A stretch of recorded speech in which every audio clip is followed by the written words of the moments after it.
Kamusta naman yung dalawang lalaki? Ayun, nagpapainitan ng ulo.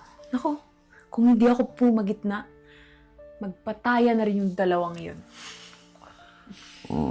Sabagay, hindi mo naman nahayaan mangyari yan, di ba? Aba, syempre naman hindi. Para saan pa at pumatay ako para lang hayaang mamatay yung taong gusto ko. Gagawin mo talaga lahat para sa lalaki yan, ano? Si Ian ba yan? Oo. O sige, kasi siguraduhin mo lang na wala kang iiwang ebidensya, ha? Para hindi ka mapahamak.